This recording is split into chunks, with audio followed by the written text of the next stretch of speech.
اگر آپ نے غور کیا ہو کہ دیکھیں جب دو مسلمان آپس میں ملتے ہیں تو کیا کرتے ہیں؟ السلام علیکم ورحمۃ اللہ کہتے ہیں۔ اس کا ترجمہ کیا ہے؟ تم پر سلامتی ہو، تم پر سلامتی ہو۔ دو مسلمان، یہ اسلام کی خوبصورتی ہے، جب ہم آپس میں ملتے ہیں ہم کہتے ہیں السلام علیکم ورحمۃ اللہ، تم پر سلامتی ہو۔ اب ہم سلامتی بھیجیں، سلامتی کے بھیجنے کے بعد جب ہم بیٹھے ایک دوسرے کو گالیاں دینا شروع کر دیں، یہ ہمارے قول اور فعل میں تضاد ہے یا نہیں ہے؟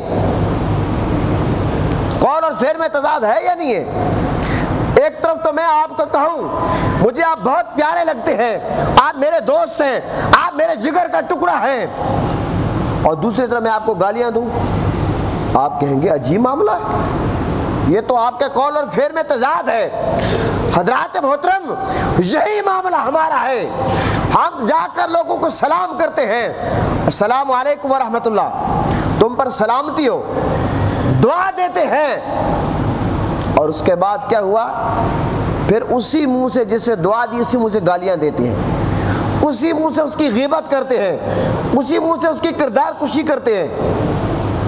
یہ کھلا تضاد نہیں ہے؟ پھر آپ نماز پڑھتے ہیں، نماز فرض ہے، آپ سلام پھیرتے ہیں، السلام علیکم ورحمۃ اللہ، تم پر سلامتی ہو، السلام علیکم ورحمۃ اللہ، تم پر سلامتی ہو، کہتے ہی نہیں کہتے؟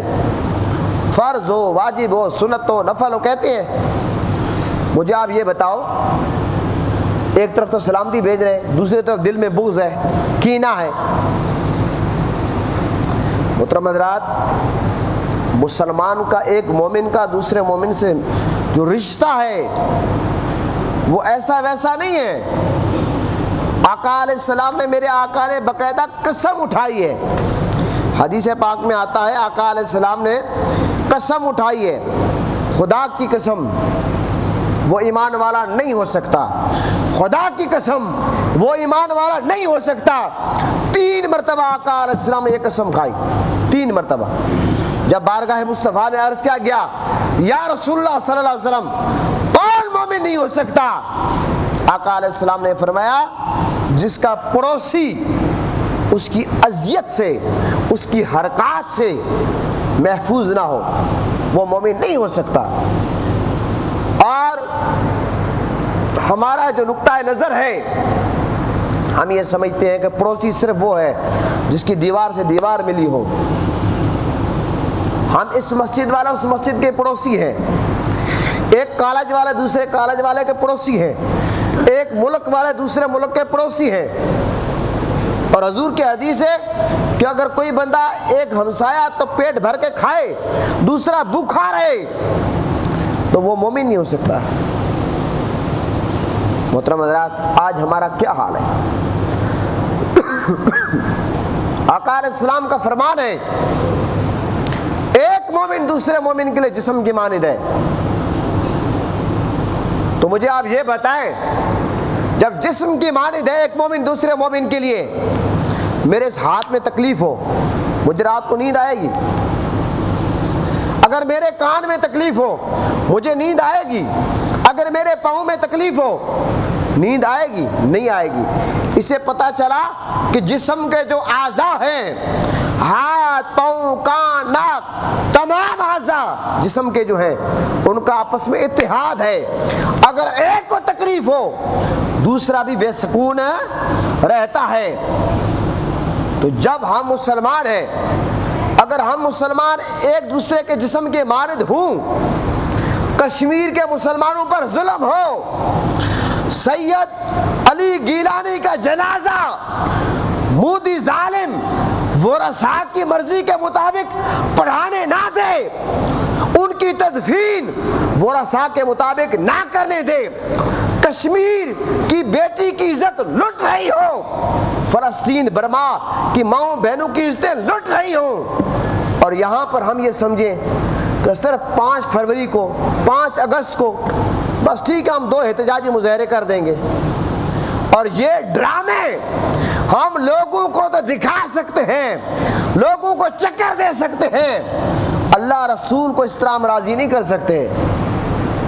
جب ایک مومن دوسرے مومن کے لیے جسم کی مانند ہے، ان پر ظلم ہو رہا ہے، ہم یہاں اے سی میں رات کو آرام کی نیند کیسے سو سکتے ہیں؟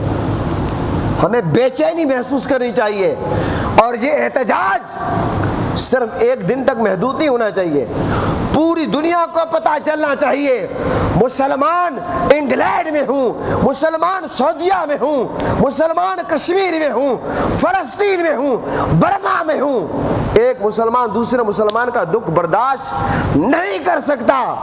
لیکن افسوس ہمارے حکمرانوں کی غیرت ضمیر مر چکا ہے۔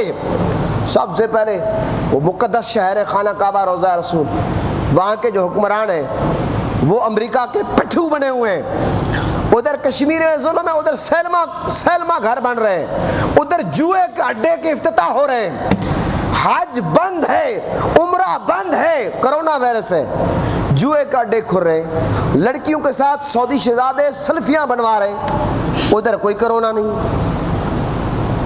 تو محترم حضرات، یہ نبی پاک کی جو حدیث ہے کہ ایک مومن اس طرح ہے جس طرح دیوار کا ایک حصہ دوسرے حصے کو مضبوط کرتا ہے، اسی طرح ایک مومن کو دوسرے مومن کو مضبوط کرنا چاہیے۔ تو آج اللہ کے گھر میں بیٹھ کر یہ وعدہ کریں کہ ہم ایک دوسرے کی ٹانگیں نہیں کھینچیں گے، ایک دوسرے کے خلاف سازشیں نہیں کریں گے، غیبت نہیں کریں گے، چغلی نہیں کریں گے، ایک دوسرے پہ جھوٹ نہیں بولیں گے، ایک دوسرے کا حق نہیں کھائیں گے، ایک دوسرے کے کردار کشی نہیں کریں گے، ایک دوسرے کا احترام کریں۔ دل میں جو بغض کینہ ہے اس کو نکال کر باہر پھینک دو، دل صاف کرو۔ آج ہم نے بڑا دیکھا ہے، جو سب سے زیادہ آج کل مسجدوں میں نمازی آتے ہیں ان کے دل کالے ہو چکے ہیں، ان کے دلوں میں بغض ہے، کینہ ہے۔ تو پھر کیا ہے اسلام ہے؟ دل صاف کرنا ہے، دل کا برتن جب تک صاف نہیں ہوگا ساری رات سجدے میں پڑے رہو، قیام میں کھڑے رہو، رکوع میں کھڑے رہو، کچھ کام نہیں آئے گا۔ یہ دل اور بغض کینہ، اور پھر وہ جو دل کالا ہوتا ہے مرنے سے پہلے یا موت کے وقت وہ کالا پن چہرے پہ بھی آ جاتا ہے۔ یہ میں سید ہونے کے ناطے بتا رہا ہوں، جن کا دل کالا ہے بعد میں موت کے وقت یا موت سے پہلے اس کا چہرہ بھی کالا ہو جاتا ہے۔ اس لیے خدا را ہم کن چکروں میں پڑے ہوئے ہیں؟ ہم اس نبی کے امتی ہیں جس نبی نے بلی کو بھی حقوق دیے کہ اگر بلی کو کوئی تکلیف دے وہ خاتون جہنم میں جائے۔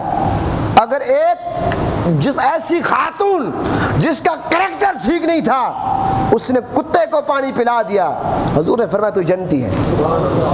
یار ہم ایک دوسرے کو برداشت نہیں کرتے، ہماری کو زمینیں مشترک ہیں، ہمارے کو کاروبار مشترک ہے، کچھ بھی نہیں ہے، ہم حسد کا شکار ہیں۔ ہم دوسرے کو سفید کپڑے نہیں دے سکتے، دوسرے کی گاڑی نہیں دے سکتے، دوسرے کی اولاد نہیں دے سکتے، دوسرے کی عزت نہیں دے سکتے، تعصب حسد کا شکار ہے۔ اور حسد نیکیاں ایسے کھا جاتا ہے، حدیث میں آتا ہے جس طرح خشک لکڑی کو آگ میں ڈالے وہ جل جاتی ہے، اسی طرح نیکیاں جل جاتی ہیں جو بندہ حسد کرتا ہے۔ اور جو بندہ حسد کرتا ہے اس کا مطلب یہ کہ وہ اللہ کے فیصلے پہ راضی نہیں ہے۔ اللہ نے کسی کو عزت دی، بندہ خوش نہیں ہے، اس کا مطلب ہے اللہ کے فیصلے پہ وہ راضی نہیں۔ اللہ نے کسی کو اولاد دی، بھائی دے، اتحاد دیا، اتفاق دیا، بندہ راضی نہیں ہے۔ اللہ نے کسی کو دولت دی، بندہ راضی نہیں ہے۔ تو اس کا مطلب اللہ کے تقسیم پر جو بندہ راضی نہیں ہوتا وہی حسد کرتا ہے۔ بہرحال اسلام محبت، پیار، امن کا درس دیتا ہے۔ ہم سب کو پیار محبت کا جو پیغام ہے اس کو عام کرنا چاہیے۔ اشد ضرورت ہے پاکستان کو، امت محمدیہ کو اتفاق کی، اتحاد کی، محبت کی، پیار کی، نفرتوں کا خاتمہ کرنا چاہیے۔ نفرتوں کے دیواروں کو ہم گرائیں گے تب ہمارا ملک ترقی کرے گا، حضور کی امت آگے آئے گی، اور دنیا کی کوئی طاقت مسلمانوں کو کمزور نہیں کر سکتی جب مسلمانوں کا آپس میں اتحاد ہوگا۔ پاکستان کا مطلب کیا؟